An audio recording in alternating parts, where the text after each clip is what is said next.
ሚካኤል ቤዛ መሆን አይችልም። ገብርኤል ቤዛ አልሆነም። ሚካኤል ጠበቃ አይደለም። ሚካኤል ቤዛ አይደለም። ገብርኤል ቤዛ አይባልም። አስኬማውን አስቀምጦ መቀላቀል፣ ከወጡት ጋር መቀላቀል።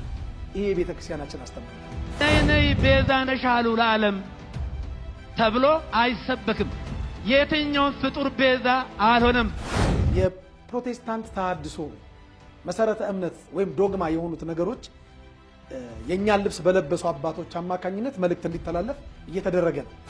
ይሄ የተናገረው ይቅርታና የምልጃ ቃል ለዘላለሙ ሲያድን ይኖራል። ስለዚህ ኢየሱስ አማላጅ ነው፣ ለማኝ ነው ብለው አፋቸውን ሞልተው ደረታቸውን ነፍተው በፌዝ በስላቅ አይነት ቃል ሲናገሩ ሰምተናል። ስለዚህ አማላጅ ብሎ የሚሰብክ ጳጳስ እኔ ብፁዕ ልበለው?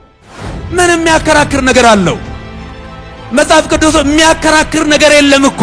አንድም ቃል ከሌላ ሳላመጣ መጽሐፍ ቅዱስ ላይ ብቻ የእግዚአብሔርን ቃል እየተናገርኩ የእሳቸውን የስህተት ትምህርት አጠፋዋለሁ፣ አጣፋዋለሁ።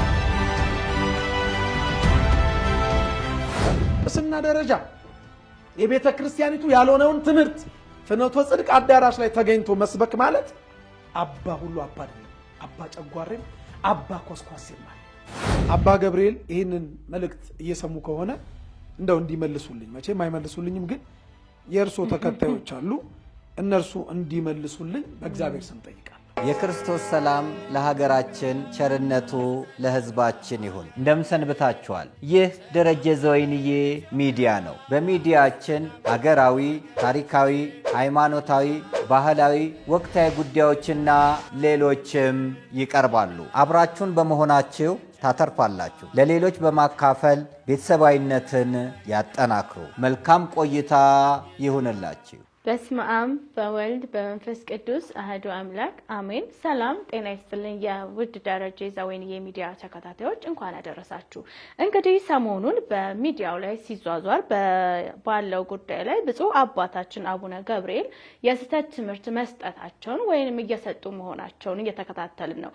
ዛሬ ደግሞ እንደ ሚዲያ ይሄ ትምህርት ልክ ነው ልክ አይደለም በሚል እንግዳ ጋብዣለሁኝ። ከእንግዳችን በፊት ግን የአባታችን አቡነ ገብርኤል እስቲ የሚሉትን ነገር እናንተም ፍረዱ። የትኛው ነው ልክ፣ የትኛው ነው ትክክል፣ የትኛው ነው ትክክል ያልሆነው የሚለውንም ለመዳኘት ስለሚመቸን ተከታትላችሁን እንመለሳለን። ፍጡር ቤዛ መሆን አይችልም። ይግባችሁ።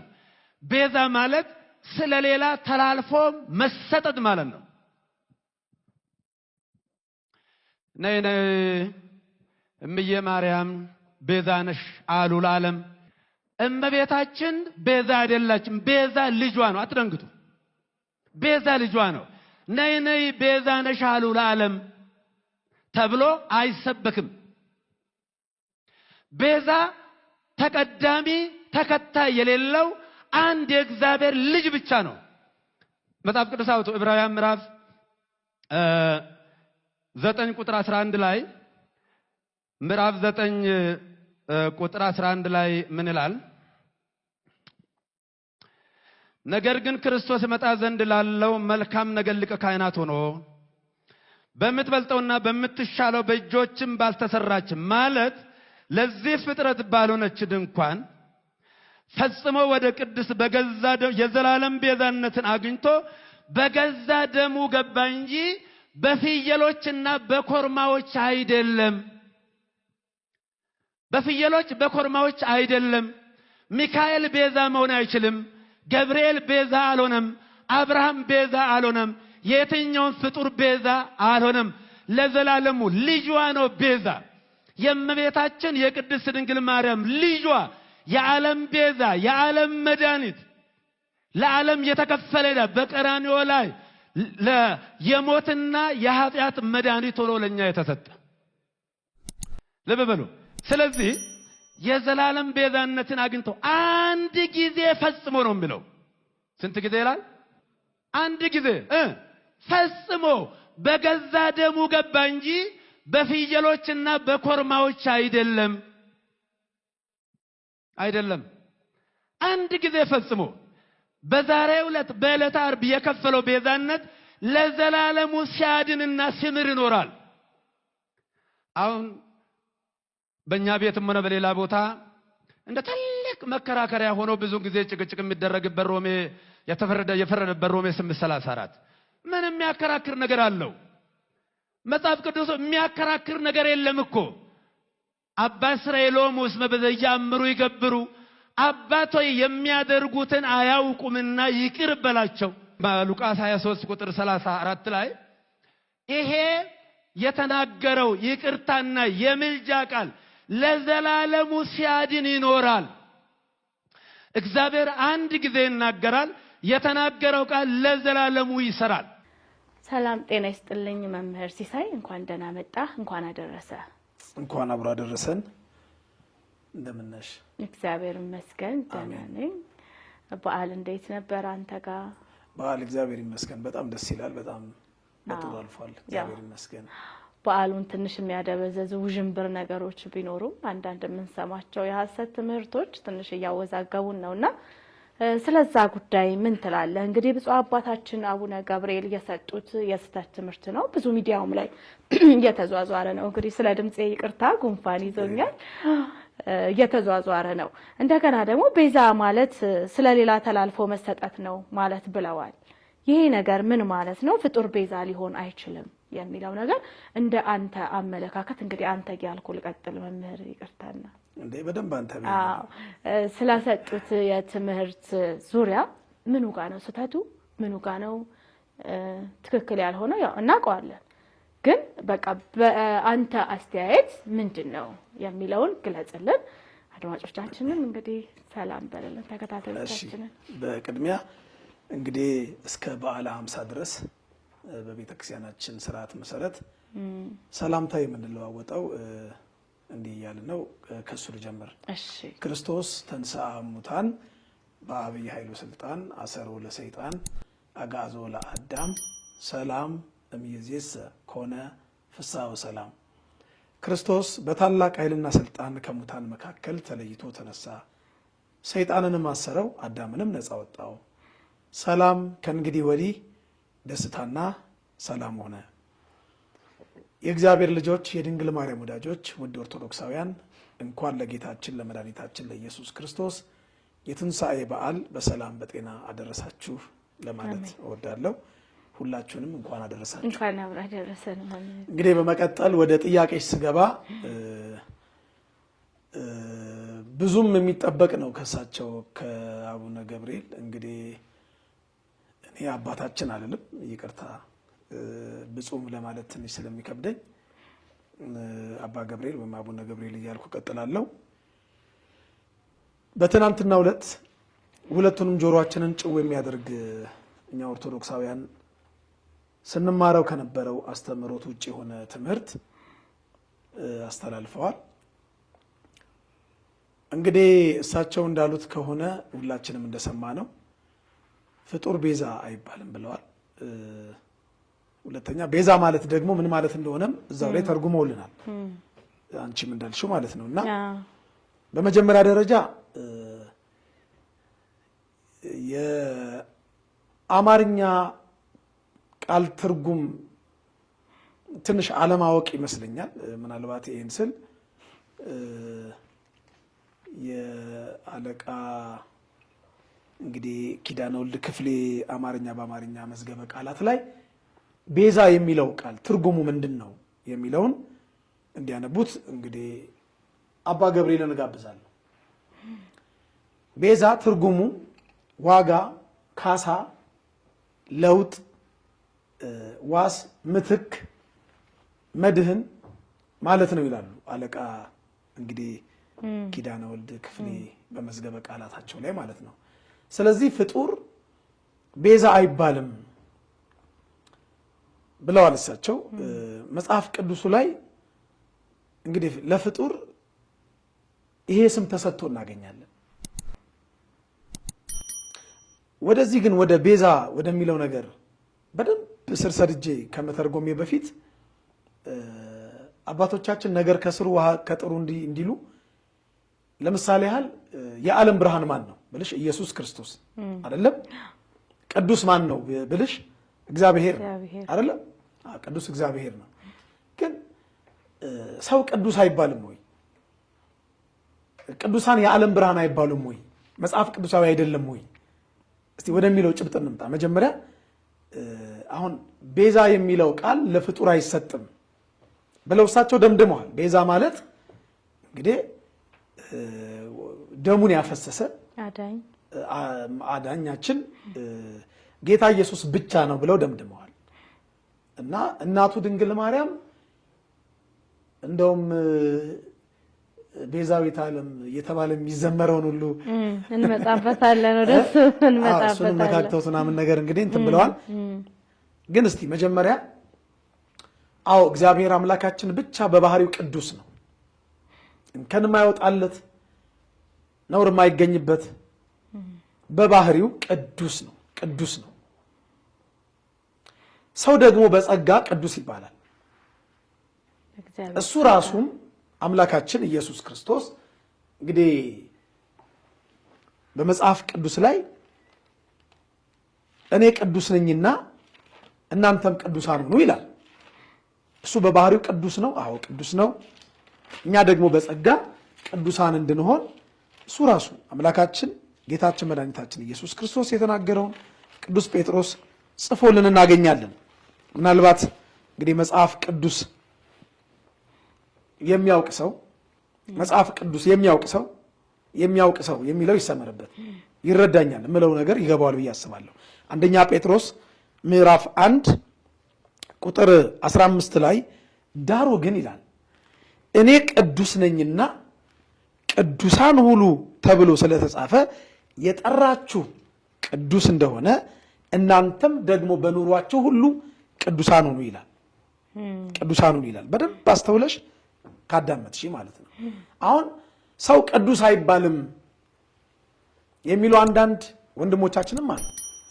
እኛ አሁን ጻድቁ አባት አቡነ ተክለ ሃይማኖት፣ ጻድቁ አባት አቡነ ገብረ መንፈስ ቅዱስ፣ ቅዱስ ሚናስ፣ ቅድስት ክርስቶስ ሰምራ እንደዚህ ስንል ቅዱሳን ስንል ጆሮአቸውን የሚያሳክካቸው አንዳንድ ወንድሞች አሉ። ትንሽ አይናቸውን የሚያሳሻቸው አፋቸውን የሚያዛጋቸው ወንድሞች አሉ። መጻሕፍትንና የእግዚአብሔርን ኃይል ባለማወቅ የሚመጣ ነው ይላል። መጻሕፍትንና የእግዚአብሔርን ኃይል አታውቁምና ትስታላችሁ ይላል። በጣም የሚገርምሽ እንደዚህ ስገልጠው ራሱ መጽሐፍ ቅዱስ ላይ ወጣና ላንብበው። የማቴዎስ ወንጌል ምዕራፍ 22 ቁጥር 29 ጀምሮ ነው። መጻሕፍትንና የእግዚአብሔርን ኃይል አታውቁምና ትስታላችሁ ይላል። መጽሐፉ ነው የሚለው። ስለዚህ ቅዱስ አይባልም ሰው፣ ጻድቅ አይባልም የሚሉትም ሰዎች ልክ አሁን ሰው ቤዛ አይባልም እንዳሉት ማለት ነው መጽሐፍ ቅዱስን ካለማወቅ የተነሳ ነው። ክርስቶስ ቅዱስ ነው፣ በባህሪው ቅዱስ ነው። እግዚአብሔር ቅዱስ ነው፣ በባህሪው ቅዱስ ነው። ሰውም ቅዱስ ይባላል። እንደው ጊዜ ስለሌለን በአንድ የመጽሐፍ ቅዱስ ክፍል ላይ ጻድቅም ቅዱስም የተባለ አንድ ሰው ብቻ ልጥቀስና ወደ ሌሎቹ ወደ ቤዛ የሚለው ትርጉም እንሂድ። ለምን ጊዜ የለን ካለን ጊዜ አኳያ እንግዲህ ማነው መጥምቀ መለኮት ቅዱስ ዮሐንስ በጣም በሚገርምሽ ሁኔታ ሄሮድስ ለዘፈን ወረታ ራሱን በወጭት አድርጎ አስቆርጦ የሰጠው ቅዱስ ሰው ነው፣ በሄሮዳይዳ ምክንያት ማለት ነው። ለምን ዮሐንስ የወንድምህን የፊልጶስን ሚስት ልታገባ አይገባህም እያለ ይገስጸው ነበረ። በዚህ ምክንያት ሄሮድስ ዮሐንስን ይላል ጻድቅና ቅዱስ ሰው እንደሆነ አውቆ ይፈራውና ይጠባበቀው ነበር ይላል። ጻድቅና ቅዱስ ሰው እንደሆነ አውቆ የማርቆስ ወንጌል ምዕራፍ 6 ቁጥር 19 ላይ መመልከት ይቻላል። እንግዲህ ብዙ ቅዱስ እየተባሉ ምናምን የተጠቀሱ ቅዱሳን እየተባሉ የተጠቀሱ ብዙ የመጽሐፍ ቅዱስ ማስረጃዎችን ማየት እንችላለን። ግን እንደው ለአብነት ብዙ ሰው እንዲረዳ ሰው ቅዱስም ጻድቅም እንዴት እንደሚባል ማለት ነው። ልክ እንደዚህ ሁሉ አምላካችን ጌታችን መድኃኒታችን ኢየሱስ ክርስቶስ እኔ የዓለም ብርሃን ነኝ ብሏል። እውነት ነው። እሱ የዓለም ብርሃን ነው፣ ምንም ጥያቄ የለውም። የዮሐንስ ወንጌል ምዕራፍ 8 ቁጥር 12 ላይ ደግሞም ኢየሱስ እኔ የዓለም ብርሃን ነኝ፣ የሚከተለኝ የህይወት ብርሃን ይሆንለታል እንጂ በጨለማ አይመላለስም ብሎ ተናገራቸው ይላል። እውነት ነው። ኢየሱስ ክርስቶስ የዓለም ብርሃን ነው። እውነት ነው። አሁን ደግሞ ተክለ ሃይማኖት የዓለም ብርሃን ናቸው፣ ገብረ መንፈስ ቅዱስ የዓለም ብርሃን ናቸው ያን ደግሞ ስንዘምር አሁንም ጆሮንም ይበላዋል። አይ እነዚህ ኦርቶዶክሳውያን የጌታን ወስደው ለፍጡር ሰጡ ይሉናል። እንዴት ተክለ ሃይማኖት የዓለም ብርሃን ናቸው? እንዴት ልክ አባ ገብርኤል እንደዚህ ተብሎ የሚዘመረው ከመጽሐፍ ውጭ ነው እንዳሉት ማለት ነው። እንዴት ተክለ ሃይማኖት የዓለም ብርሃን ናቸው ብላችሁ ትዘምራላችሁ ይሉናል። እቺ ቤተ ክርስቲያን በመንፈሳዊው አፍንጫ ስትሸተት መዓዛዋ ጠረኗ ሁሉ ወንጌል ወንጌል ነው የሚለው። ከወንጌል የወጣ ነገር የላትም። ራሱ ክርስቶስ ምንድን ነበር ያለው? እስቲ ወደ ማቴዎስ ወንጌል እንሂድና እስቲ እንመልከት። አንዳንዴ መጻሕፍትን አለማወቅ አፋችን እንደመጣልን እንድንናገር ያደርገናል። የማቴዎስ ወንጌል ምዕራፍ 5 ቁጥር 14 ላይ እንዲህ ይላል፣ እናንተ የዓለም ብርሃን ናችሁ።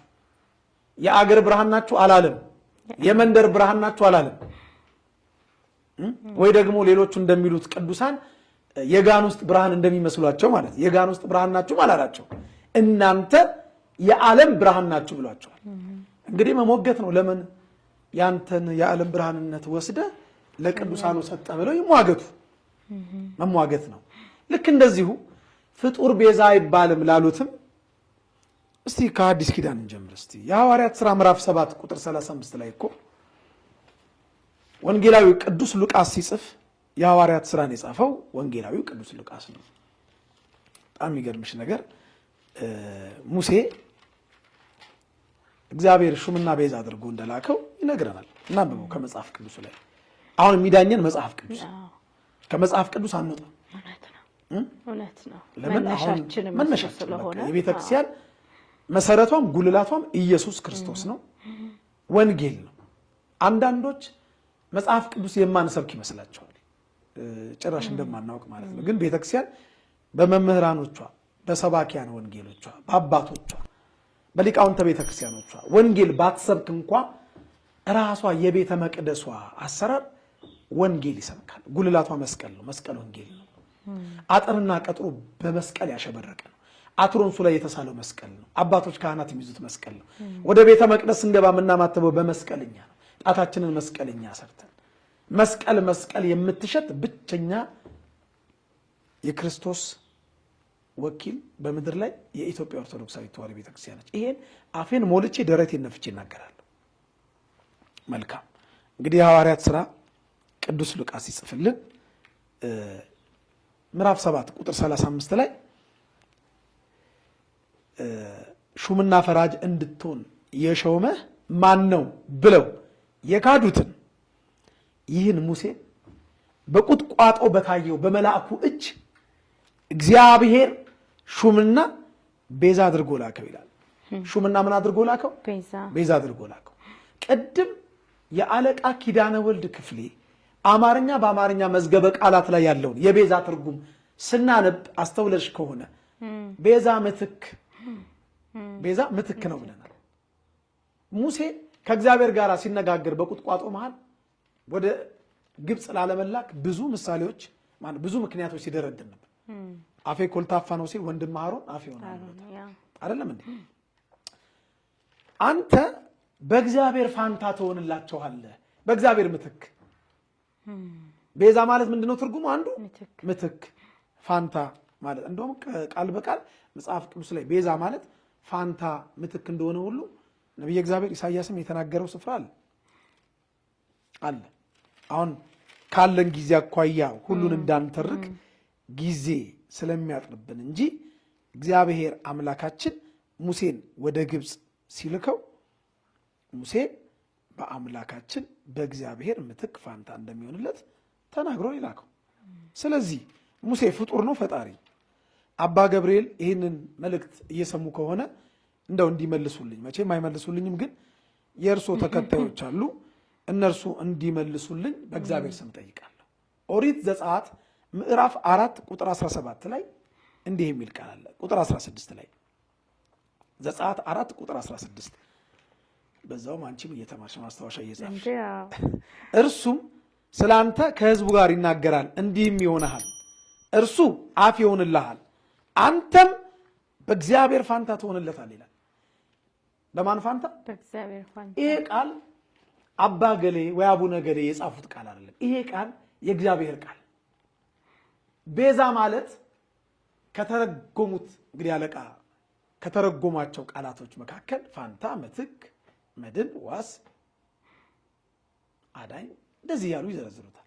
መጽሐፉ ሙሴን ቤዛና ሹም አድርጎ ላከው ሲል ምትክ አድርጎ በማን ምትክ? በእግዚአብሔር ምትክ አድርጎ። በእግዚአብሔር ምትክ ደግሞ ያደረገው እግዚአብሔር ነው እንጂ እኛ የሆነ አዳራሽ ተሰብስበን እስቲ ሙሴ በእግዚአብሔር ፋንታ ይሁን የምትሉ እጃችሁን አውጡ ተብሎ በምርጫ አይደለም። እግዚአብሔር በእግዚአብሔር ፋንታ እንዲሆን ሹምና ቤዛ አድርጎ ላከው። ፍጡር ቤዛ ሊሆን ቤዛ ሊባል አይገባም ነው ያሉት። እና ሙሴ በጣም የሚገርምሽ ቤዛ ብቻ ሳይሆን አምላክም አድርጎታል። እግዚአብሔር ምን አድርጎታል ያልኩሽ? አምላክ። ይከብዳል አይደል? አሁን አምላክ ማን ብቻ ነው? አምላክ እግዚአብሔር ብቻ ነው አይደለ? እዛው አንድ ምዕራፍ ስንሄድ ዘጸአት ምዕራፍ 7 ቁጥር 1 ላይ እግዚአብሔርም ሙሴን አለው እይ እኔ ለፈርዖን አምላክ አድርጌሃለሁ አለው። ምን አድርጌሃለሁ? ለፈርዖን አምላክ አድርጌሃለሁ። አምላክ ዘበጸጋ የጸጋ አምላክ። ልክ እንደዚሁ እኔ የዓለም ብርሃን ነኝ። ብርሃንነቱ የኢየሱስ ክርስቶስ የባህሪው ነው። አምላክነቱ የባህሪው ነው። ማንም ያልሰጠው ሊሰጠው ማይችል። ቅዱሳን የዓለም ብርሃን ናቸው ስንል በጸጋ ቅዱሳን የጸጋ አማልክት ናቸው። ምን በመጽሐፍታችሁ አማልክት ናችሁ ተብሎ ተጽፎ የለ እንዴ? ተብሏልም እኮ። ስለዚህ ለፍጡር ወደ ሌላ የሄድኩ ስብከት እንዳላስመስለው ነው ማብራሪያ እና አባ ገብርኤል ፍጡር ቤዛ አይባልም ያሉት ስህተት ነው። አንድ ጥቅስ ብቻ ልንገርሽና እሺ፣ እዚሁ ጋር ግን አያይዘህልኝ መላእክቶችም ስልጣን እንደሌላቸው አባታችን ሲናገሩ ነበር። እንግዲህ እኔ አባታችን ነው የምለው የፈቻቸው ቤተክርስቲያን ነች። ቤተክርስቲያን እስከሆነች ድረስ እኔ ደግሞ በቤተክርስቲያን ስር እስካለው ድረስ እንደ ልጅ ይሄን ቤተክርስቲያን የምትወስነውን እስከምትወስን ድረስ ማለት ነው። መላእክቶችም ስልጣን እንደሌላቸው ሲናገሩ ነበርና እዛም ላይ እየነካካው ስለሆነ ጨምረህ እንድትሄድበት ነው። አዎ እሳቸው እንግዲህ ያሉት ምንድነው? መላእክትም ቤዛ አይባሉ ሚካኤልም ገብርኤልም ብለው ማለት ነው። እና አሁን ስለ መላእክት ስልጣን ከጠየቅሽኝ በቀን ውሏችን ግን ለእያንዳንዳችን መላእክት ይታዘዝልናል አይደል እንዴ? ሲታዘዝልን እኔ በሚገባኝ መልኩ እኔ በገባኝ መልኩ መላእክቶች ከኛ ጋር ሲሆኑ እኛን ሲጠብቁ ለኛ ቤዛ እየሆኑ አይደለም ወይ? ይሄ ምን ጥያቄ ስለሆነ ነው።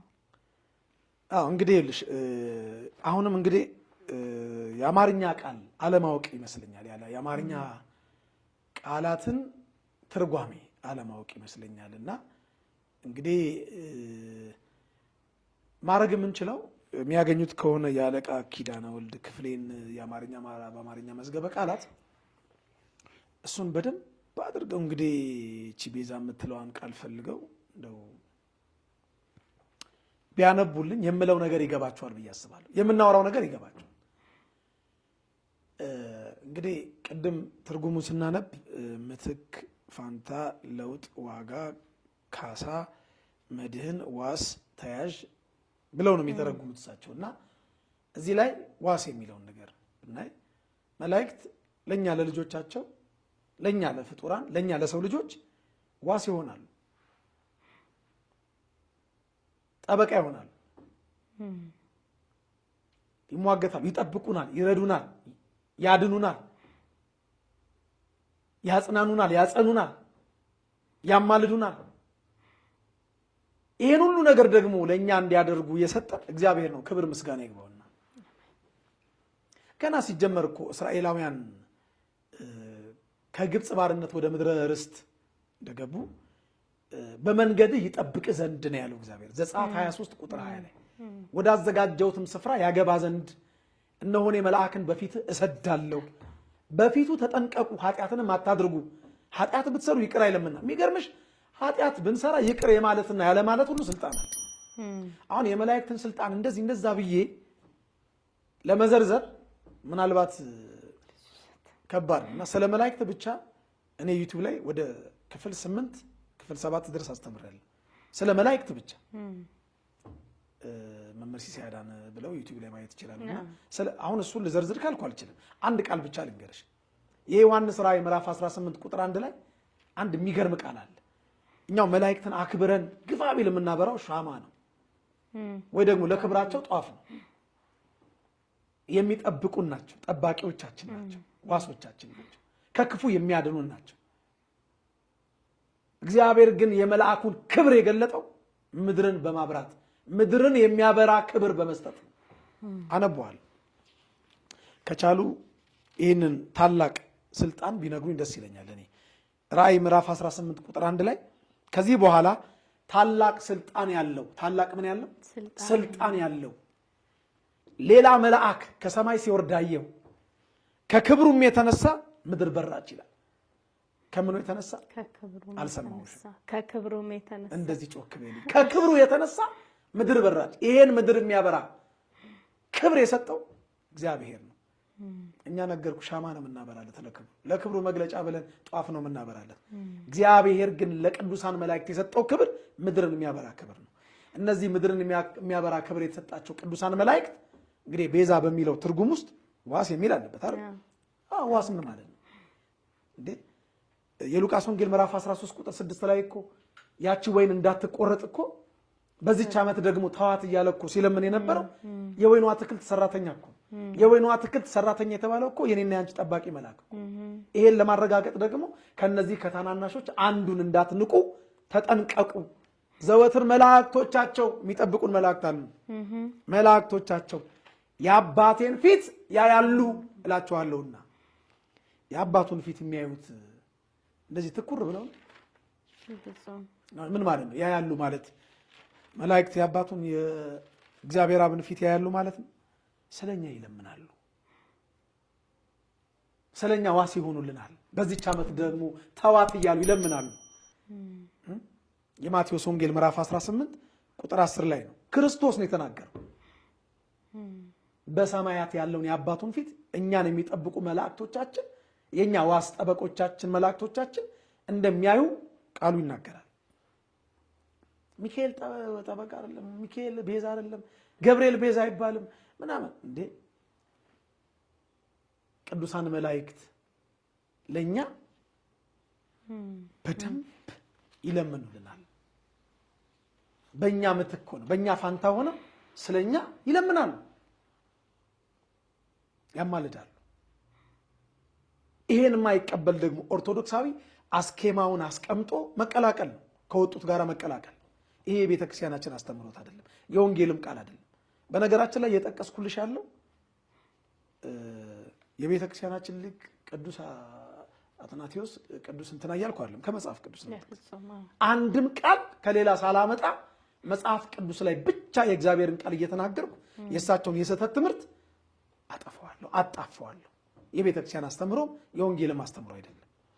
እውነት ነው። እዚህ ላይ እንዳለ እንደው ይህ ስብከት ሲሰበክ እነማን ነበሩ? የት ነበረ ቦታው? ማለቴ አንዳንዴ የሚጋባበትም ሰው ለምንድን ነው ይሄ የሚሆነው ብሎ ያልጠየቀውም ነው። ስብከት ሲሰበክ እንደዚህ አይነት መጠየቅ አይቻልም። እና እነማን ነበሩ? ለምንስ ዝም አሉ የሚለውን ነገር ብታብራራለን። ያስተነፍሳል ወይ? በደንብ ተንፍስ። ውሃም እየጠጣ መምህር ውሃም እየጠጣ ቁጭ ብለን ያደርንበት ጉዳይ ስለሆነ ነው። እኔም ከየት እንደመጣሁ ታውቃለህ፣ አንተም እንዴት። ዛሬ በዓል ማግስት ነውና በጣም አሳስቦን በጣም አይምሯችን ተነክቶ ሁላችንም እንዴት ብለን እንደመጣን እናውቀዋለን። አረናል። ከማረርም የተነሳ ምላሽ መስጠታችን አይደለም ግን ትምህርት እየሰጠን ምላሽ እየሰጠን እንዳይመስል። ይሄ ሰጣ ገባ ላይ አይደለንም። በቃሉ ይሄ ይላል ቃሉ፣ እናንተ ምን ላይ ናችሁ የሚለውን ነው እያየን ያለ ነው። ይኸውልሽ እኔ ሕያው እግዚአብሔር ምስክሬ ነው፣ በእውነት ነው የምልሽ፣ አላደርኩም። ምንም ማጋነን አይደለም፣ ማካበድ አይደለም። አንቺን ለዋሽሽ ይችላል፣ አንቺን ልሸነግልሽ፣ እግዚአብሔርን እሱን ግን አልዋሽም። ሕያው እግዚአብሔር ምስክሬ ነው። እንቅልፍ ስገላበጥ ነው ያደርኩት። በጣም የሚገርምሽ ዛሬ ቅዱስ እግዚአብሔር አብ ነው እና በጣም በሌሊት በቃ ዶም መሆኑ ጠቀመኝ እግዚአብሔር አብ መሆኑና በቃ አልተኛው፣ በጣም አልተኛው። ምን ልልሽ ፈልጌ ነው እንቅልፍ የሚነሳ ጉዳይ ነው። እኛ የግለሰብ ኃጢአት አይመለከተን። እኔ ማንኝና ስለ ግለሰብ አይደለም። እኔ አሁን ኃጢአተኛ ነኝ፣ እኔ በደለኛ ነኝ። እኔ በአይኔ ውስጥ ምንም ያክል ምሰሶ የኃጢአት ምሰሶ እያለ የሰው ጉድፍ ኃጢአት አባ ገሌ፣ አቡነ ገሌ፣ ዲያቆን ገሌ፣ ዘማሪት ገሌ አልልም። እኔ ማንኝና በሃይማኖት ጉዳይ ግን ማንም ይሁን እንቅልፌን አጣበታለሁ። አባቶች ያስተማሩኝ እንደዚህ ስለሆነ፣ ወንድሞች ያስተማሩኝ እንደዚህ ስለሆነ፣ ቤተክርስቲያን ያስተማረችኝ እንዲህ ስለሆነ እኔ አባቶቼ ልጅ ነኝ። ምንም ነገር ፈልጌ አይደለም ይሄን ማውራልሽ። እቺ ቤተክርስቲያን በደም ነው የተመሰረተችው፣ በክርስቶስ ደም። በኋላ ደግሞ ብዙ ቅዱሳን የሱን ፈለግ ተከትለው አጥንታቸውን ከስክሰዋል፣ ስጋቸውን ቆርሰዋል፣ ደማቸውን አፍስሰዋል። እኔና አንቺ ዛሬ እንዲህ ባማረ ቀሚስ ባማረ ስቱዲዮ ዘና ብለን የእግዚአብሔርን ቃል እንድንማማር ያደረጉት የኛ አባቶች ከነዋያተ ቅድሳቱ ጋራ በየዋሻው ተቀብረውላት ነው። ለዚች ቤተክርስቲያን በምንም አልደራደርም እና እንቅልፍ የነሳን ጉዳይ ነው። እንደጠየቅሽኝ ይሄ ስብከት የተሰበከበት ስፍራ የፍኖተ ጽድቅ አዳራሽ ነው። የፍኖተ ጽድቅ አዳራሽ ነው። የፍኖተ ጽድቅ ቴሌቪዥን ወይም ደግሞ መስራች አቶ ጸጋዬ ደበበ እንግዲህ ቤተ ክህነት ስም ሰጥተዋለች። እኔ ግን አቶ ጸጋዬ ደበበ እያልኩ ነው የምጠራበት ምክንያት ስላለኝ ነው። በዛ አዳራሽ ላይ የነበሩት በአብዛኛው የመስሪያ ቤቱ የሱ ሰራተኞች ናቸው። ጉባኤ ያላቸው በሳምንት አንድ ቀን ጉባኤ እንዳላቸው እናውቃለን ይመስለኛል። የተለያዩ ሰባኪያን ዘማሪያን የሚሄዱ ያገለግላሉ። እዛ አዳራሽ ነው ቦታው፣ እዛ አዳራሽ ነው የነበሩት ሰዎች። እንግዲህ ቪዲዮ ላይ እንዳየነው ከፊት ለፊት አገልጋዮችም ነበሩ፣ መጽሐፍ ቅዱስ የገለጡ አገልጋዮችም ነበሩ። ቦታው ያ ነው እና በዚሁ አጋጣሚ አንድ ነገር ልንገርሽ። እኔ ውስጥ የሚነግረኝ ነገር አለ ከበፊት ጀምሮና እቺን ቤተክርስቲያን ለማፍረስ ብዙ ሴራ እየተሴረ ነው፣ ብዙ ሸር እየተሸረበባት ነው። ግን መስሏቸው ነው አትፈርስም። እዚች ቤተክርስቲያን ላይ እነ ዮዲት ጉዲት፣ እነ አህመድ ግራኝ እና አፄ ሱስንዮስ ብሔራዊ ሃይማኖት ካቶሊክ እንዲሆን ብዙ ጦራቸውን ሰብቀው ወርውረዋል። ብዙ ሰይፋቸውን ስለው ብዙ አባቶች አርደውብናል። እቺም ቤተክርስቲያን ለማፍረስ አሁንም በዘመናዊ የጦር መሳሪያ ፈንጂ ቀብረው ቤተክርስቲያኒቷን ለማፍረስ ስም አጠራሯን እንግዲህ ለማበላሸት ብዙ እየተደከመ ያለበት ጊዜ ነው እና ከውስጥም ከውጭም ነው ውጊያው። ከውጭ ብቻ ነበር ድሮ የሚመስለን፣ ግን ከውስጥም ከውጭም እናየዋለን ወደ በኋላ ላይ እና እጃቸው ረዥም በሆነ ትንሽ ገንዘብ ባላቸው ባለጠጎች አማካኝነት ትንሽ ቤተክርስቲያናችን በጃዙር የፕሮቴስታንት ተሐድሶ መሰረተ እምነት ወይም ዶግማ የሆኑት ነገሮች የኛን ልብስ በለበሱ አባቶች አማካኝነት መልእክት እንዲተላለፍ እየተደረገ ነው። ዓላማው ይገባናል፣ ግልጽ ነው። በዚህ አጋጣሚ ግን እንደው የምናገረው ነገር የቤተ ክርስቲያን አገልጋይ ወንድሞቼ፣ እኔ ትንሽ ነኝ፣ እኔ ታናሽ ወንድማችሁ ነኝ። እባካችሁ እንደው እባካችሁ በዚህ ምድር ላይ የምንኖረው እድሜ በጣም ግፋቢል 70-80 ነው። በጣም ግፋቢል 80 እና 70 ለምንኖርበት መሬት እርግጠኛ ሆኜ የምነግራችሁ እግዚአብሔር የዕለት ጉርስ የዓመት ልብስ አያሳጣንም፣ አላሳጣንም፣ ሊያሳጣንም አይችልም። እንኳን እኛን እግዚአብሔር ሌሎቹንም ይመግባል፣ ያላመኑትንም ይመግባል። ምናልባት ዘመናዊ መኪና ለማሽከርከር፣ ምናልባት ዘመናዊ ቤት ለመኖር፣ ምናልባት ባንክ ቡካችን ውስጥ ከፀጉራችን ቁጥር የሚበልጥ ገንዘብ እንደው ለመቁጠር ወይ አለን ለማለት ካልሆነ በስተቀር ሌላ ምንም ትርፍ እናገኝበታለን ብዬ አላስብም። እና እባካችሁ እችን ቤተክርስቲያን የሚዋጉትን ሰዎች መድረካቸው ላይ መታችሁ ወንጌል ባትሰብኩ፣ ባታገለግሏቸው። የቤተክርስቲያን ጠላቶች ናቸው። እኔ በግልጽ ልንገራችሁ፣ እድሜ ይስጠን። ነገ ታያላችሁ የፍኖተ ጽድቅ እኔ ፍኖተ ጽድቅ ራሱ ስለው አፌ እያያዛል። ለምን መንገዱ የጽድቅ መንገድ ስላልሆነ ማለት ነው። ቤተ ክርስቲያንን ለሁለት ለመክፈል እንደ ህንድ ኦርቶዶክስ ቤተ ክርስቲያን፣ ቤተ ክርስቲያንን 100% ለማጥፋት እንደ አርመን ኦርቶዶክስ ቤተ ክርስቲያን እየሰራ ያለ ተቋም ነው።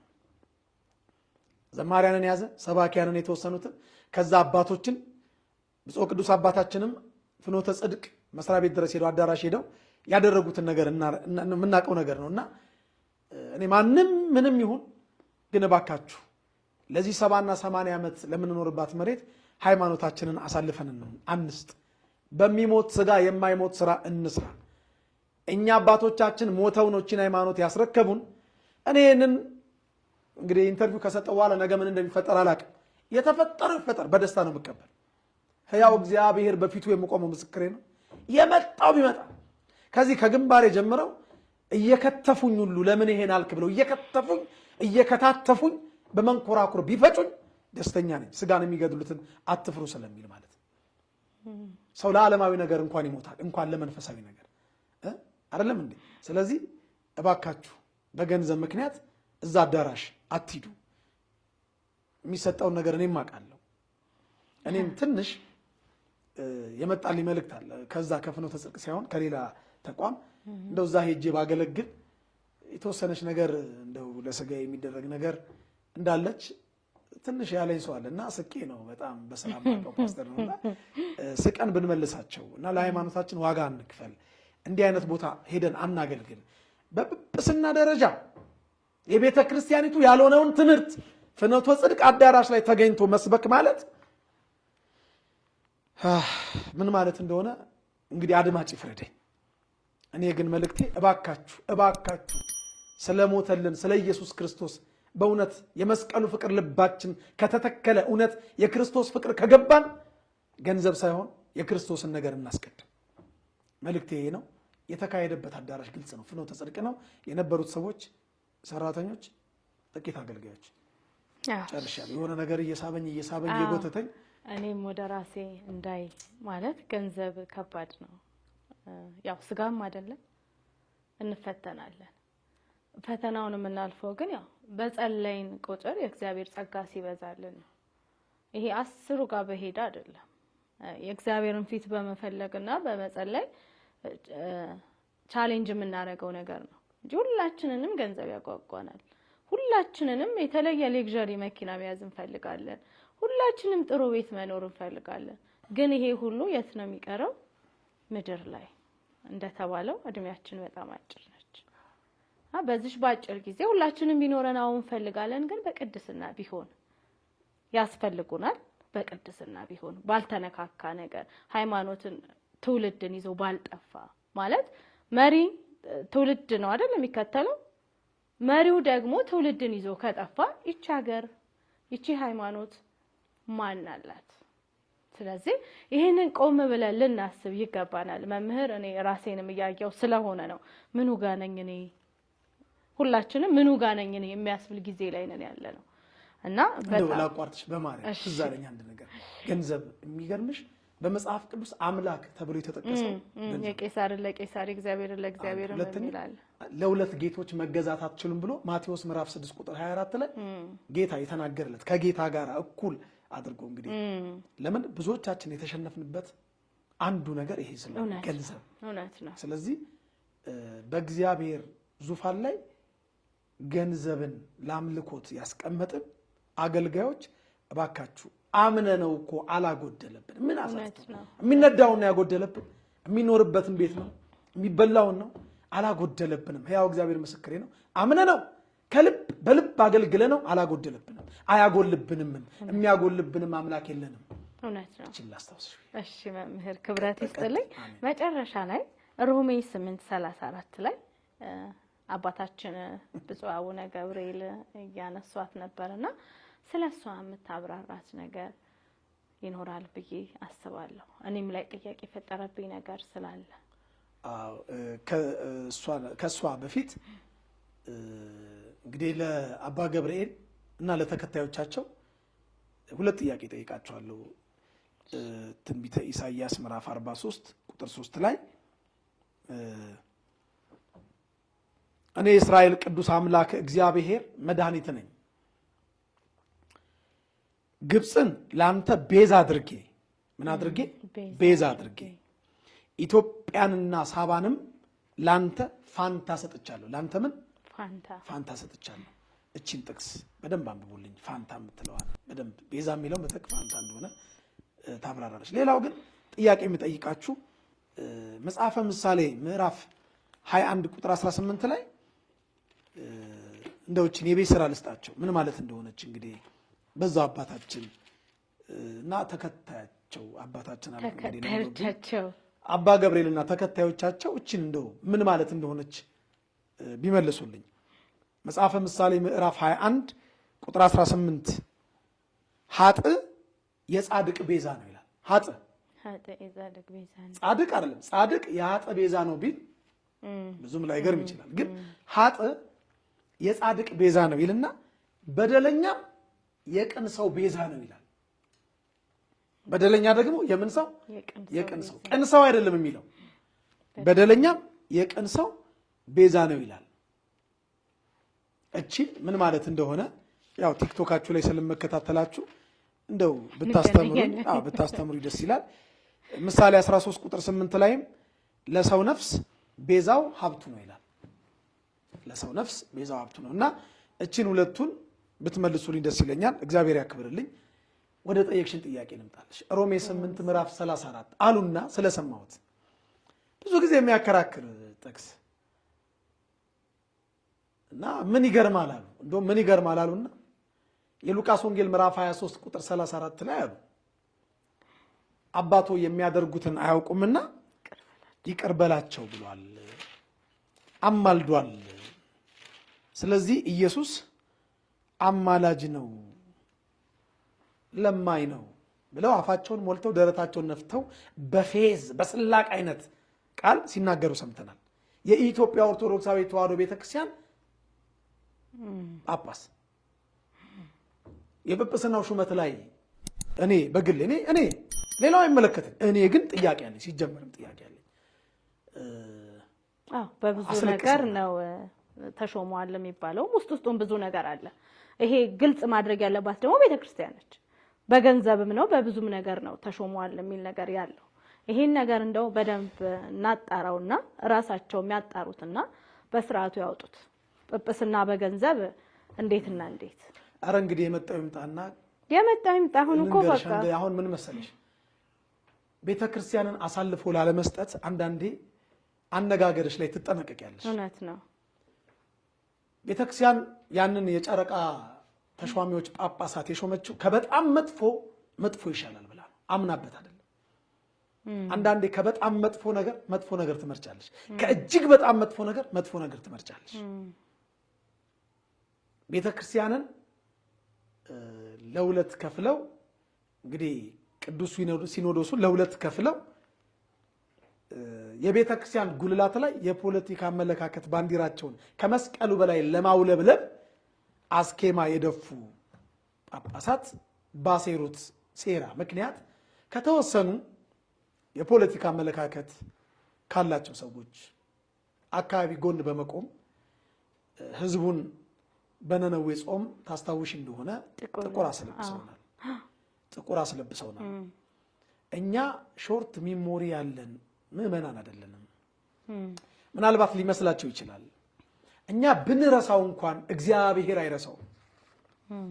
የሱ በቀል የሱ ፍርድ እንደኔ ስላልሆነ የሱ በቀል የሱ ፍርድ እንደ ሰው ስላይደለ እግዚአብሔር በክፉ ስራ ላይ ፈጥኖ ፍርድ አይፈርድምና ስለዚህ በሰው ልጆች ልብ ኃጢአትን ለመስራት ልባቸው ጠነከረ ተብሎ እንደተጻፈ እሱ ፈርዶ ፍርድ ስለማይፈርድ ዝም ስላለ ዝም ማለቱ እንዳለ መኖር አስቆጥሮበት የነሱን ፈለግ ተከትለው ደግሞ ሰላማ ምናምን ብለው ደግሞ ሰሜናውያን ደግሞ ሌላ ደግሞ ሲኖዶስ መስርተዋል። ይህ ሰው ያወቀው ፀሐይ የሞቀው የአደባባይ ሚስጥር ነው። እኔ ቤተክርስቲያን አባቶች እንደ ዋጋ ብትከፍሉ ሞትን ባትፈሩ ፈሪ አይጸድቅም፣ ገለባም አይበቅልም። የአባቶቻችን ልጆች እንሁን። ታሪክ ተራኪዎች ብቻ አንሁን፣ ታሪክ ሰሪዎችም እንሁን። የመጣውን በቃ በጸጋ ተቀብለን ቤተ ክርስቲያኒቷ ቀኖናዋ ከሚያዘው ስርዓት ውጪ አባቶች እንዳይሾሙ በፖለቲካል አመለካከታቸው ሰዎች ወደ ቅዱስ ሲኖዶስ አባልነት እንዳይመጡ ዋጋ መክፈል ቢችሉ አንድ መልእክት ነው ለቅዱስ ሲኖዶስ አባላት። እኔ ታናሽ ልጃችሁ እኔ እናንተን ከፍ ብዬ መናገር የማይገባኝ ልጃችሁ ይሄን መልእክት እናገራለሁ። በሕያው እግዚአብሔር ስም ነው የምናገረው። እንዲህ አይነት ሹመት ባይሾም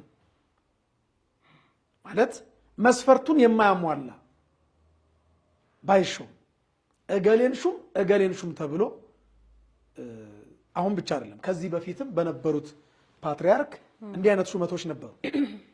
ዘርን ያማከለ ሹመት ባይሾም የቤተ ክርስቲያን አለቃ እኮ የሆነ ደብር ላይ ስሙን ማልጠራልሽ ደብር ላይ ልጥራው እንዴ? አይ ችግር አልጥራው ባለበት ራሱ ከሆነ ብሔረሰብ አባል አለቃ ውጪ አይመደብም ነበር ባለፈው ስርዓት። ግልጽ ነው፣ ይሄም ግልጽ ነው፣ ስናገር ይታወቃል። እንዲህ አይነቱ ነገር ላይ ዋጋ እንክፈል። አይሆንም። የቤተ መንግስቱን አሰራር ከቤተ ክህነቱ አሰራር ውጪ እናድርገው። አንቀላቀል። የቤተ ክህነቱ አሰራር ለብቻው ሁሉም የየራሱ በፍትሐ ነገሥቱ አባቶቻችን በሰሩልን መንፈሳዊ ሕግ እየተመራ ይሁን። የቤተ መንግስቱ ላይ አይመለከተንም። በዚሁ አጋጣሚ አንድ መልእክት ላስተላልፍ ለአባቶች። አባቶቻችን በሀገራችን በሚደረግ የእርስ በርስ ጦርነት ግጭት ውስጥ ወጥተው ደጋፊም ተቃዋሚም ሆነው አስተያየት ባይሰጡ መርጣለሁ። አያምርብንም። መንፈሳውያን ሰላም ብቻ ስንሰብክ ነው የሚያምርብን። የሰላም ቃል ብቻ ስንሰብክ ነው የሚያምርብን።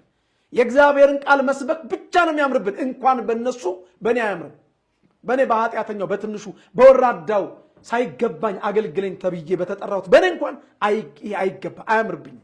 እንኳን አስኬማ በደፋ እንኳን መንኮሰ ሞተ በተባለ መነኩሴ ይቅርና በእኔ አይገባም። የሆነ አካል ወግኜ የሆነን አካል ኢምፖዝ እየተጫንኩኝ እንዲያድርግ እያልኩኝ መልእክት ባላስተላልፍ የመንፈሳዊ አባቶች ግዴታ ከቤተ መንግስቱም ጫና ቢፈጠር አይሆንም። እኔ እንዲህ አይነት መልእክት አላስተላልፍም። ሰው መስቀል ጨብጦ ግፋ በለው በርታ በለው ግደለው በለው ቁረጠው ፍለጠው የታባቱ እንዲያርገው አይልም። ይሄ ነውር ነው። እንዲህ ባይባል መባል ካለበት መባል ያለበት በዚያኛውም በዚህኛውም ወገን ላሉት ወገኖች እግዚአብሔር የሰላምን አየር የሚተነፍሱበት የሰላምን ነገር የሚያስቡበት ንጹህ ልብ ይስጣቸው። ይሄ ነው በቃ። አሜን። በዚህ ምክንያት ነው ብዙዎች አሁን አባቶቻችንን ማህበራዊ ድረገጽ ላይ ይሳደባሉ፣ ብዙ ነገር ይላሉ። እሳቸው በእንትን ጊዜ እንዲህ ያሉት እኛ አይደሉ እንዴ አንተ እያሉ ማለት። ስለዚህ እንዲህ ባይደረግ መልካም ነው። ወደ ሮሜ 8 አሁን ልምጣ እንደው በማርያም 10 ደቂቃ። እሺ መምህር፣ አሁን ሮሜ 8ን አባታችን አማላጅ ብለው ያው በግልጽ ተናግረዋል። በነገራችን ላይ የቤተ ክርስቲያናችን የአዋልድ መጻሕፍት ብቻ ሳይሆን መጽሐፍ ቅዱሳችን በአብዛኛው ብዙዎቻችን እጅ ላይ ያሉት በሙሉ ተበራርዘዋል። ሮሜ 8:34 ምን እንደሚል የጥንት መጻሕፍት ልናገርና እዚህ ጋር እንግዲህ 1 2 3 4 5 6 መጽሐፍ ቅዱስ ይጃል።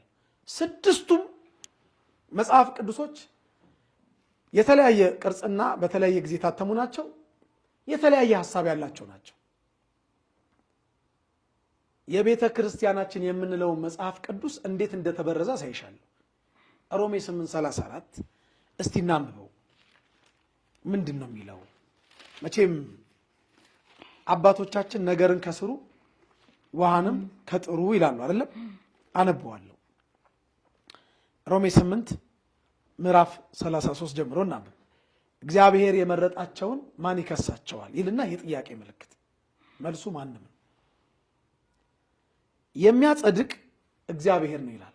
የሚያጸድቅ ማን ነው? እግዚአብሔር ነው። ጸድቃል ብሎ የሚፈርድ ወይስ ጸድቃል ብሎ የሚለምን? የገባሽ ነገር አሁን ገሌ ጸድቃል ብል እየለመንኩ ነው እየፈረድኩ ነው? ጸድቃል ከተባለማ ተፈረደልኝ በቃ። አሁን ምንም የአማርኛ አሁንም የሚችል ሰው ይቅርታ፣ አማርኛ የሚችል ሰው አሁን ለቃላት አጠቃቀም ይቅር በሉኝ፣ አስቀድሜ ይቅርታ ጠይቃለሁ። ግን አማርኛ የሚያውቅ ሰው አማርኛ የሚችል ሰው የሚያጸድቅ እግዚአብሔር ነው የሚለው ቃል ጸድቃል ብሎ የሚፈርድ እግዚአብሔር ነው ማለት እንደሆነ ይገነዘባል። 4 ነጥብ። የሚያጸድቅ እግዚአብሔር ነው ካለ መቼም የሚያጸድቅ ካለ የሚኮንን ደግሞ ይኖራል። የሚኮንንስ ማን ነው ይልና የጥያቄ ምልክት። ስለዚህ እግዚአብሔር ካጸደቀ ማን ይኮንናል? አሁን ጸድቀሃል ተኮንነሃል ማለት መለመን ሳይሆን መፍረድ እንደሆነ ማንም ሰው አይምሮ በትክክል የሚሰራ ሰው የሚያውቀው ትርጉም ነው። አሁን የሚኮንንስ ማን ነው ብሎ ጥያቄ ያደረገ።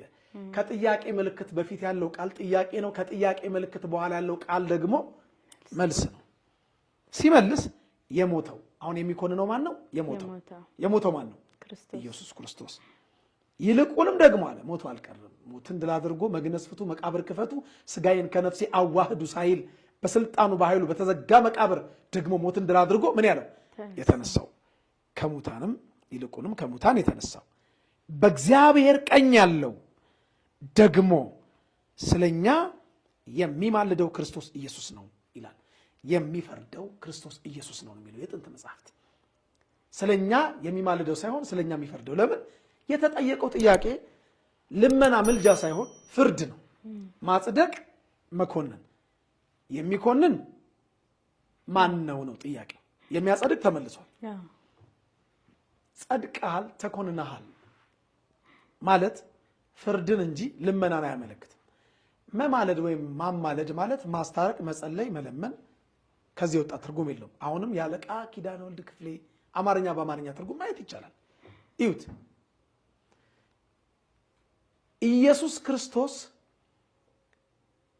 የሚኮንንም የሚያጸድቅም ፍርድ ሁሉ ለሱ የተሰጠው አምላክ የባህሪ አምላክ እንደሆነ መጽሐፍ ቅዱስ ይነግረናል። እኔ እቺን ቃል ከተናገርኩ በኋላ ሜዳው ወደ ተበራረዙት መጽሐፍ ቅዱስ ለምን እቺን ቃል የሚፈርደው የሚለውን አውጥተው የሚማልደው የሚለውን አስገብተዋል። ማስረጃ ደግሞ አሳያቸዋለሁ። እንግዲህ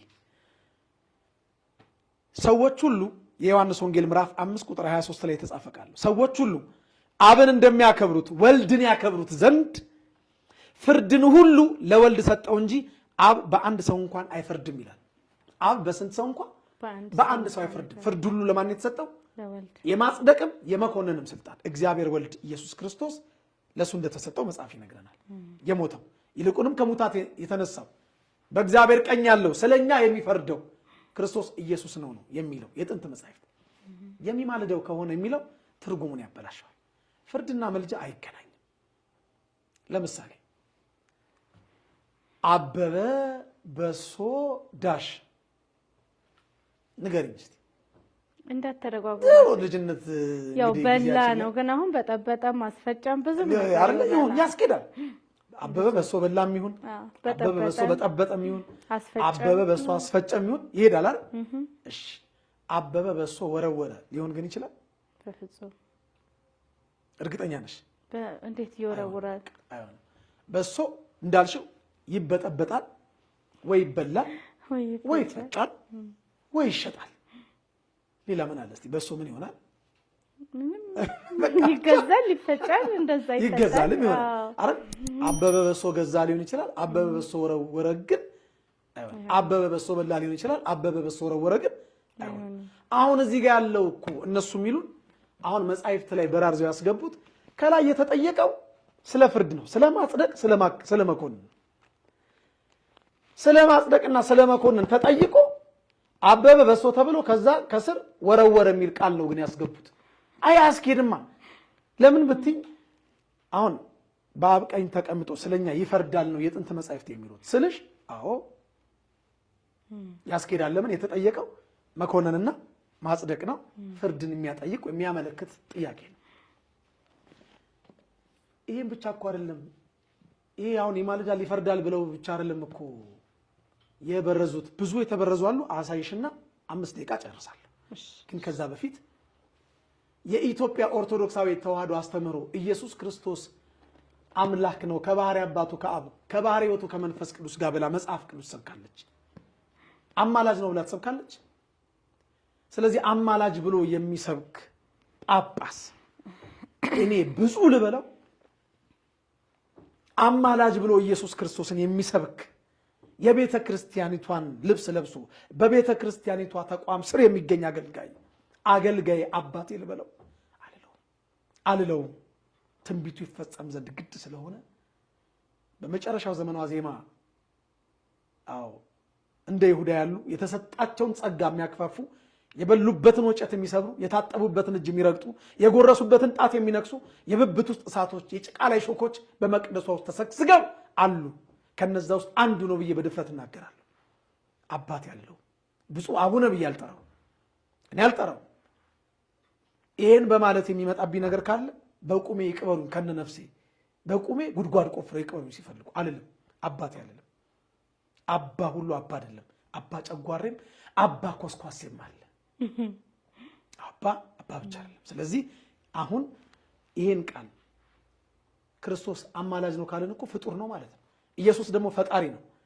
ለፈጣሪ ባህሪ መለመን አይስማማም፣ መለመን ነው።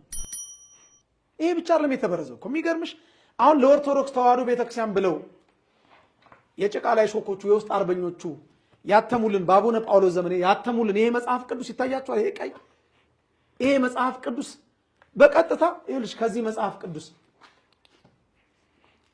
ቀለል ባለ አማርኛ ከተተረጎመ ተብሎ በ1980 ከተተረጎመ መጽሐፍ ቅዱስ ስለዚህ እየበራረዙ የሚፈርደው የሚለውን የሚማልደው እያሉ እግዚአብሔር በእኛ እንደሚማለድ የሚለው እንደሚማልድ እያሉ ለፊደል እያደረጉ አሳይሻለሁ በደንብ ነው በማሳይሽ። እንደው ካሜራማኑም እንድታሳይልኝ ለዓለም ሕዝብ ይልኝ ለኢትዮጵያ ሕዝብ ቀለል ባለ አማርኛ የተተረጎመ ነው የሚለው። እንደው ካሜራ አየሽዋ? ቀለል ባለ አማርኛ አሁን ቀለል ባለ አማርኛ አይደለም። ዓመተ ምህረቱ መቼ ነው? አሁን 1980 ነው። ይሄን መጽሐፍ ቅዱስ ፕሮቴስታንት እምነት ነው ከፍሎ ያሳተመው አብዛኛው ድርሻ እሱ ነው እና የሚጠቀመው እሱ ነው። ዝም ብዬ እንደዚህ አሁን ዝም ብዬ ገለጥኩት። የግዕዙ አይደለም እንዲያውም አይደል? አማርኛው ነው። የግዕዙ አይደለም፣ ቁጥሩ ራሱ አማርኛ ነው አይደለም። አሁን ይኸውልሽ ቁመቱም ወርዱም ምኑም የጽሁፉም ፎንት አንድ አይነት ሆኖ ነው ያተሙልን። ግን ለኢትዮጵያ ኦርቶዶክስ ተዋሕዶ ቤተክርስቲያን ብለው ነው ያተሙልን የኛ አባቶች። ቤተክርስቲያኒቱ ውስጥ የተሰገሰጉት በአቡነ ጳውሎስ ዘመን ማለት ነው። ኮፒ አድርገው ያተሙት ግን ከዚህ አሁን ዝም ብዬ ሳላይ አይኔን ጨፍኜ ገለጥኩ አወጣሁት። ኦሪት ዘኍልቍ ምዕራፍ 22 ይላል። ይሄው ምዕራፍ 22 አይደለም? ይሄን ኦሪት ዘኍልቍ ምዕራፍ 22 ባወጣልሽ መስመር አለው የነሱ ይሄ መስመር የለውም። ከዛ ውጪ ሁሉ ነገሩ ኮፒ አድርገው ነው ያተሙልን። ይሄን ያህል ቤተክርስቲያን ውስጧ እየተቦረቦረ ነው። አሁን ይልሽ እንደዚህ የሚተነትን ነገር አለው እሱኛው ልክ እንደኔ በላምና አህያይቱ የበላም የመጀመሪያው ትንቢት ይላል። ከዛ የለም በላምና አህያው ይሄው በላምና አህያይቱ ነው የሚለው ቁጥር 21 ላይ በላምና አህያይቱ ይላል። ያ አህያይቱ ይላል በላምና አህያው እያንዳንዱ የርዕስ አሰጣጡ የምናምኑ ዝም ብዬ አሁንም የሆነ ነገር ብገልጽልሽ እንደዛ እዚህ ላይ ተጻፈው እዛ ላይ ያለ ኮፒ ነው አድርገው ያተሙልን። ግን ማናቸው ያተሙልን? የኛ ቤተክርስቲያን ብለው ያተሙልን። ልክ እንደ አባ ገብርኤል ያሉ የውስጥ አርበኞች ናቸው ይሄን መጽሐፍ ቅዱስ አትሞ ይሰጡ። ከዚህ በኋላ የቤተክርስቲያን አገልጋዮች ወጥተን እውነቱን መናገር አለብን። በጣም የሚገርምሽ ቀለል ባለ አማርኛ ነው አይደል የሚለው? ሁለተኛ ቆሮንቶስ ምዕራፍ 5 ላይ አንድ ቃል አለ። አምባሳደር ቀለል ያለ አማርኛ ነው ወይስ ቀለል ያለ እንግሊዘኛ ነው? እስቲ ንገሪኝ። እንዳንቺ የገባሽ አምባሳደር እንግሊዘኛ ነው አይደል? መጽሐፉ ግን የሚለው ቀለል ባለ አማርኛ የተተረጎመ አይደል? አማርኛ ለእንግሊዘኛ ምን ሊያደርግ መጣ ነው? አይ እንግዲህ በአብዛኛው የተዋህዶ ልጅ ወንጌል አያነብም ብለው ሊሆን ይችላል፣ አላውቅም። ግን እናነባለን አይምሰላችሁ። እንግዲህ ምን ይላል መሰለሽ ቁጥር 20 ላይ ሁለተኛ ቆሮንቶስ ምዕራፍ 5 ቁጥር 20 እኛ የክርስቶስ መልእክተኞች ነን ነው የሚለው እዛ ላይ የእግዚአብሔር መልእክተኞች ነን። እዚህ ላይ ምን ይላል? እግዚአብሔር ሰዎችን በእኛ አማካኝነት ስለሚጠራ እኛ በክርስቶስ ስም ምኖች ነን የሚለው አምባሳደሮች ነን። ስለዚህ ከእግዚአብሔር ጋር ታረቁ ብለን ታረቁ አይደል የሚለው? ጥሩ አምባሳደር የሚባል ቀለል ያለ አማርኛ አለ?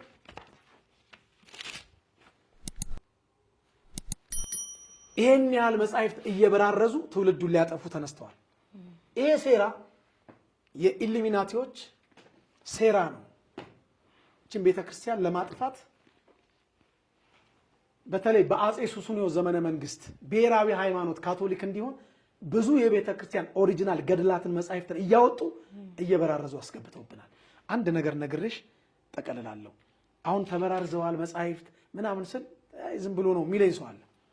እንግዲህ በመረጃ ቤትህ ያለው የ66ቱ መጽሐፍ ቅዱስ የትኛውም ክርስቲያን የካቶሊክ፣ የኦርቶዶክስ፣ የፕሮቴስታንት፣ የይሖዋ ምስክር፣ የኦንሊ ጂሰስ የትኛውም በመጽሐፍ ቅዱስ የሚያምን ክርስቲያን መጽሐፍ ቅዱስ 66 የትኛውም መጽሐፍ ቅዱስ ሁለተኛ ቆሮንቶስ ምዕራፍ 5 ቁጥር 18 ላይ ይህን ቃል ተበርዟል ወይስ አልተበረዘም የሚለውን ታዩልኛላችሁ። ሁለተኛ ቆሮንቶስ ምዕራፍ 5 ቁጥር 20 ላይ እንዲህ ይላል፣ እንግዲህ እግዚአብሔር በእኛ እንደሚማልድ ይላል አይደል? እዚህ ላይ እንደሚማልድ እዚህ ጋር የጠቆረች ፊደል የለች? ለነች የጠቆረች ለጠቆራለች አይደል? አሁን እቺ ልና እዚህ ጋር መልእክተኛ የምትለው አለ፣ እኩል ናቸው አይደለም? አይሽ እንዴት እንደበረዙት በደንብ ያስታውቃል። ለምንድን ነው እንደሚማልድ ያሉት? እግዚአብሔር በእኛ እንደሚማልድ ነው ትክክለኛው። በእኛ እንደሚማልድ ስለ ክርስቶስ ታረቁ ብለን እንለምናለን። ቅዱሳን እንደሚማልዱ ወደ እግዚአብሔር እንደሚያስታርቁ የተነገረ ቃል፣ በእኛ እንደሚማልድ የማስታረቅ ቃል በእኛ እንዳኖረ የሚናገር ቃል ነው። ለን ፊደል ል አድርገው በርዘውታል። ስለዚህ ሮሜ 8:34 ዕብራውያን 7:25 ወዘተርፈ እያለ ትውልዱ አይሸወድ። ነገ ደግሞ ምን ብለው ያስሙላል መሰለሽ? ትንቢት አይደለም እውነተኛ ነገር ልንገርሽ። ከአንድ አባት የሰማሁትን ከአንድ የበቁ አባት ገዳም የሰማሁትን እውነተኛ ነገር ነው የምነግርሽ። መጽሐፍ ቅዱሱ ላይ የተመሳሳይ ጾታ ጋብቻ መንፈሳዊ ነው ለማስባል ከዳዊት ቁባቶችና ሚስቶች መካከል ወንዶች ነበሩ የሚል ያስገቡልናል። ከሰለሞን ሚስቶችና ቁባቶች መካከል ሰለሞን ወንዶችም ሚስቶች ነበሩት ብለው ያስገቡልናል። አስገብተው ይጽፉልናል። በኋላ ወንድ ለወንድ ጋብቻ በቤተ መቅደስ ተገልጦ መጽሐፍ ቅዱስ አሁን እያጋቡ አይደል? በምዕራባውያኑ፣ በፕሮቴስታንቱ፣ በካቶሊክ ቸርች የተጋቡ ነው። ነገ ደግሞ እኛ ጋር ይኸው ተጽፏል ይሉሻል። ይኸው አባ ገብርኤል እንዳሉት ይኸው ሮሜ 8:34 እንደሚማልድ የሌለ አሁን ደግሞ እዚህ ጋር ተጽፏል ይላል። ሰው የተጻፈውን ብቻ ስለሚያይ ተበራርዞ ይሁን አይሁን ስለማያስተውል ለካ ወንድ ለወንድ ሴት ለሴት መጋባት መጽሐፍ ቅዱሳዊ ነው ብሎ ይቀጥላል። ስለዚህ የተጻፈ ሁሉ አንመን። መጻሕፍት ተበራርዘዋል። በዛም በጣም ብዙ መጻሕፍት የቤተ ክርስቲያን መጻሕፍት ተበራርዘዋል። እዚህ መጽሐፍ ቅዱስ ውስጥ በጣም ብዙ የተበራረዘ ነገር አለ። ይሄን መጽሐፍ ቅዱስ አጥፍተውታል ይልሽ በአባ ተክለ ሃይማኖት ዘመን የታተመውን ይሄንን አጥፍተውታል። ቢያንስ ይሄ ይሻላል። ይሄ ብዙ አልተበራረዘም። ቢያንስ እሱ የስንት ዓመተ ምህረት ይሄ በብፁዕ ቅዱስ አቡነ ተክለ ሃይማኖት ዘመን የታተመ መጽሐፍ ቅዱስ ነው። ይሄን መጽሐፍ ቅዱስ 1980 ላይ በድጋሚ ታትሟል። ከዛም በፊት ታትሟል፣ ግን አጥፍተውታል። አሁን ገበያ ላይ የለም። ገበያ ላይ ብታገኙ ከ15 እስከ 20 ሺህ ብር ነው የምታገኙ። ይሄን መጽሐፍ እንግዲህ አሁን ከ15 ሺህ እስከ 20 ሺህ ብር ነው የምታገኙ። አታገኙ። አሁን ሌላው ላይ እዚህ ላይ ለ ነው የሚለው እንደሚማለል ነው የሚለው። ለ አልተበረዘች፣ ደምቃለች፣ ተበርዛለች። በደንብ ያስታውቃል በኮምፒውተር እና የቤተ ክርስቲያን መጽሐፋችን ይሄ መጽሐፍ ቅዱስ አይደለም። በአብዛኛው ገበያ ላይ የሚሸጥ ቲክቶክ ላይ እንደውም አንዱ ወደ 8 ነው 7 መጽሐፍ ይዞ እያደለው አንብቡ እያለ ነበር። ኦርቶዶክሳዊ ግን ባለማወቅ። ስለዚህ ብዙ መጽሐፍ ስለተበራረዙ አባታችን እኛ የሚለመን አምላክ ኢየሱስ እንጂ የሚለምን አምላክ የለንም። ምልጃ እሳቸው ሉቃስ 23:34 ብለዋል አይደል? ለአርአያነት ለምሳሌ ከኔ ተማሩ ስላለ ክርስቶስ በምድር ላይ ፈጽሞት በስጋ ወራት ጠቅልሎት ሄዷል። ጳውሎስ ዕብራውያን 5:7 ላይ እንዲህ ብሎ ጽፎልናል። በስጋ ወራት ጸሎትና ምልጃን አቀረበ ይላል። በስጋ ወራት የመጨረሻ ጥቅስ ይነት። እኔ አሁን ይህንን ዛሬ የሰጠሁትን በችኮላ በ4 እና በ5 ክፍል በደንብ ተረጋግቼ ብዙ ማስረጃዎች የተበራረዙትን እያወጣው መናገር ይችላል እና እቺን ብቻ ላንብብልሽ። ዕብራውያን 5:7 እርሱም በስጋ ወራት በምን ወራት? በስጋ ወራት አባታችን ሉቃስ 23 ቁጥር 34 ላይ መስቀል ላይ ያለ ጌታ የተናገረው ለአራያነት ለአብነት ነው። ቅዱስ እስጢፋኖስም እኮ የእሱን ፈለግ ተከትሎ ጌታ ሆይ ይህንን ኃጢአት አትቁጠርባቸው አለ። የሐዋርያት ሥራ ምዕራፍ 7 ቁጥር 59 ጀምሮ ማየት ይቻላል።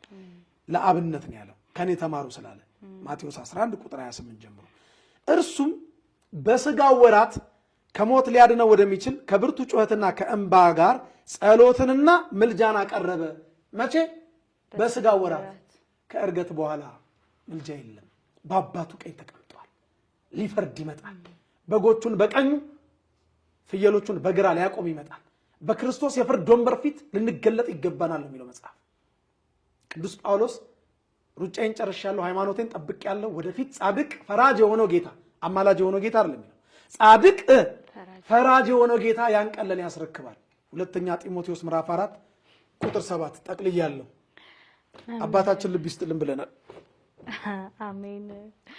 ከአሜን ውጭ ሌላ ስለሌለ እንግዲህ ያው መምህር እኔ ራሴን እንዳይ አድርጎኛል ማለት መጀመሪያ ጣቶችን ወደ ሌላ ከመጠቆሜ ወደ ራሴ ስለሆነ እውነት ክብረት ይስጥልን፣ እድሜና ጤና ይስጥልን። መጨረሻ ላይ ማስተላለፍ የምትፈልጉት ነገር ካለ ጨርሰዋል ብዬ አስባለሁ።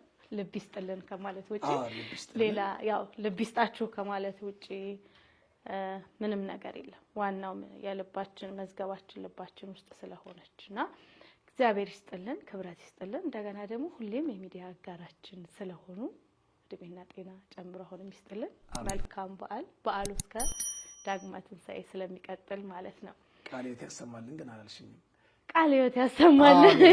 እሷ ነው ትልቅ ቃለ ሕይወት ያሰማልን። እውነት ነው። ያው አንዳንዴ በጣም ስንቀራረብ የምንረሳቸው ነገሮች አሉና እንግዲህ አድማጭ ተመልካቾቻችን ቆይታችን ይሄን ይመስል ነበረ። እናንተም ደግሞ በቤታችሁ ብፁዕ አባታችን አቡነ ገብርኤል ያሉትን በደንብ ይዩት፣ ተከታተሉት። ማለት ስህተቱ ምኑ ጋ ነው የቱ ጋ ነው? አንዳንዴ ዝም ብሎ በተቀደደልን ቦይ አንፍሰስ። ቆም ብለን የትኛው ነው ንጹህ የትኛው ነው ድፍርስ ብለን ማለት እንቻልና አብራችሁን ስለነበራችሁ እጅግ አድርገን እናመሰግናለን። እንግዲህ ሰብስክራይብ፣ ሼር አስተያየታችሁንም እየጻፋችሁ አብራችሁን ሁኑ። እንደዚሁም ደግሞ የመምህር ሲሳይ ዩቲዩብ ቻናል አለ። እሱንም ሰብስክራይብ ያደረጋችሁ እያያችሁ እንግዲህ ኦርቶዶክሳውያን አብረን የሚመጣውን ነገር ሁሉ እንጋፈጣለን። እግዚአብሔር በሰጠን ጸጋ በተለይ በአዋልድ መጽሐፍት ላይ ለሚነሱ ጥያቄዎች መልስ የሰጠውበት የመጽሐፍ ቅዱስ ማስረጃ የስብከት ክፍል አለ። በሁለት ክፍል ዩቲዩብ ውስጥ ገብተው በደንብ ይዩት፣ በደንብ ይማሩበት፣ ለሌሎች ሼር ያድርጉት። ዓላማ ወንጌል ማስፋፋት ብቻ ነው። ከማንም ምንም አንፈልግም። እግዚአብሔር ያቀናል። ስለዚህ እንደዛ እናድርግ። ያው መምህር እንግዲህ ባፊ ጣልቃ እየገቡ እያስቆሙኝ ነው። እድሜና ጤና ይስጥልን፣ ቸር ያገናኘን። አሜን። እግዚአብሔር ያክብርልኝ። አሜን። እኛ በትላንትናና በነገ መካከል ያለን ዛሬ ነን። ዛሬ ላይ ሆነን ነገን በበጎ ነገር እንገንባ። ነገ አዲስ ቀን ነው፣ ቀኑም ደግሞ ደስ ይላል። ደረጀ ዘወይንዬ ሚዲያ ኢትዮጵያዊ ማንነት